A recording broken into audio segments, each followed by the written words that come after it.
रात का समय था। घना कोहरा रेलवे स्टेशन को ढक चुका था। घड़ी की सुइयां 12 बजने का इशारा कर रही थीं। स्टेशन लगभग सुनसान था। बस 4 दोस्त वहां खड़े थे, यश, ऋषित, इज़्ज़ान और प्रणीत। उनमें से यश सबसे साहसी था और उसी को सब लीडर मानते थे। स्टेशन पर अजीब सी खामोशी थी। कभी कभार झिंगुरों की आवाज आती और दूर कहीं कुत्ते के भौंकने की। तभी अचानक दूर ट्रैक पर हल्की रोशनी चमकी। यह अजीब था क्योंकि उस समय किसी ट्रेन का आने का शेड्यूल ही नहीं था। फिर भी सीटी की आवाज सुनाई दी और धुंध से एक पुरानी ट्रेन धीरे धीरे बाहर निकली। वह ट्रेन अजीब लग रही थी। इंजन पर कोयले का काला धुआं फैला हुआ था और डिब्बों की हालत खंडहर जैसी। बल्ब पीली पीली रोशनी में टिमटिमा रहे थे। जैसे ही ट्रेन प्लेटफॉर्म पर रुकी, लोहे के दरवाजे चरमराते हुए खुले। भाप का बादल पूरे स्टेशन पर फैल गया। चारों दोस्त एक दूसरे को देखते रहे, लेकिन यश ने आगे बढ़कर कदम रखा। बाकी तीनों ने भी हिम्मत करके उसका पीछा किया। अंदर पहुंचते ही बदबूदार हवा ने उनका स्वागत किया। सीटें फटी हुई थीं। दीवारों पर खरोंच जैसे किसी ने नाखूनों से बनाई हों और कोनों में मोटे जाले लटक रहे थे। ट्रेन झटके के साथ आगे बढ़ी।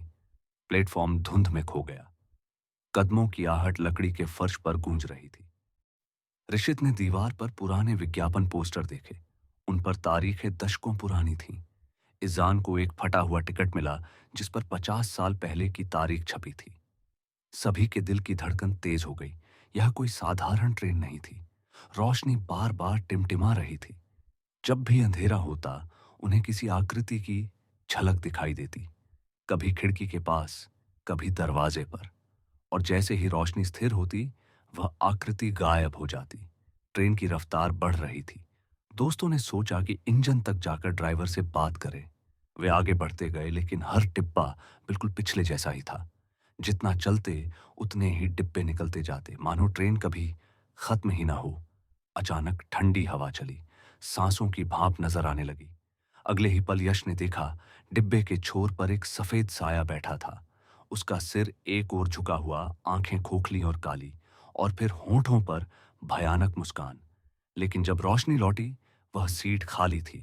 पीछे से अब भारी कदमों की आहट आने लगी, साथ में जंजीरों के घिसटने की आवाज। तीनों ने तेजी से कदम बढ़ाए। तभी ट्रेन अचानक रुकी। दरवाजे खुले और सामने एक सुनसान प्लेटफॉर्म दिखाई दिया, लाल रोशनी से नहाया हुआ। ऊपर टूटी हुई पट्टिका पर किसी अजनबी स्टेशन का नाम लिखा था। जगह वीरान थी। घास से ढके ट्रैक, टूटी बेंच और हवा में झूलता एक लालटेन। ऋषित ने डरते डरते प्लेटफॉर्म पर पांव रखा, लेकिन तभी ट्रेन के नीचे से एक हड्डीदार हाथ निकला, पंजे जैसे नुकीले नाखूनों वाला। उसने ऋषित को पकड़ लिया और पट्टरियों के नीचे खींच लिया। बाकी तीनों ने उसे बचाने की कोशिश की, पर ताकत असाधारण थी। पलक झपकते ही उसकी चीख अंधेरे में गुम हो गई। जब देखा तो वहां कुछ नहीं था, न खून, न शरीर। दरवाजे अपने आप बंद हो गए। ट्रेन फिर से दौड़ने लगी। अब सिर्फ यश, इज़ान और प्रणीत बचे थे। वे भागते हुए अगले डिब्बों में पहुंचे। अचानक उन्होंने देखा कि वहां दर्जनों यात्री बैठे थे, सबके चेहरे काले घूंघट से ढके हुए, एकदम चुपचाप। लेकिन जैसे ही तीनों आगे बढ़े, सबने धीरे धीरे सिर घुमाया और घूंघट उठाते ही उनके चेहरे नजर आए, सड़े हुए, आंखें चमकती हुई और गालों से लटकता मांस। एक साथ सभी ने मुंह खोला और गहरी, गूंजती हुई आवाज निकाली। प्रणीत का संतुलन बिगड़ा और वह उनकी तरफ गिर पड़ा। तुरंत दर्जनों हाथों ने उसे पकड़ लिया। उसके चीखने की आवाज पूरी ट्रेन में गूंज उठी। यश और इज़ान ने उसे खींचने की कोशिश की, लेकिन भूतिया यात्रियों ने उसे अंधेरे में खींच लिया। अगले पल वह गायब था। सीट खाली रह गई। अब केवल यश और इज़ान बचे थे। दोनों दौड़ते हुए आखिरी डिब्बे तक पहुंचे। वहां इंजन का कमरा था। अंदर अंधेरा और धूल थी। कोने में एक लालटेन जल रही थी। उसके उजाले में वे ड्राइवर को देख सके, लेकिन वह इंसान नहीं था, बस हड्डियों का ढांचा, दोनों हाथ जंग लगे लीवर पर टिके हुए। उसके खोखले गड्ढों जैसे आंखों के गड्ढे यश और इज़ान की ओर मुड़े। हवा में धीमी फुसफुसाहट गूंजी। यह ट्रेन कभी नहीं रुकती। अचानक लालटेन बुझ गई। अंधेरा छा गया। अगले ही पल जब हल्की रोशनी लौटी, इज़ान गायब था। बस उसकी चीख ट्रेन में गूंज रही थी। फिर वह भी खामोश हो गई। यश अकेला रह गया।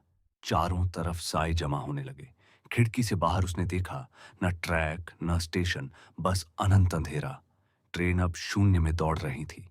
यश ने नियंत्रण पकड़ने की कोशिश की, लेकिन ट्रेन अब उसके वश में नहीं थी। धीरे धीरे पीछे की सीटों पर भूतिया यात्री इकट्ठा हो गए। उनकी खोखली आंखें उसी पर टिकी थीं। सैकड़ों साए उसकी ओर बढ़ रहे थे।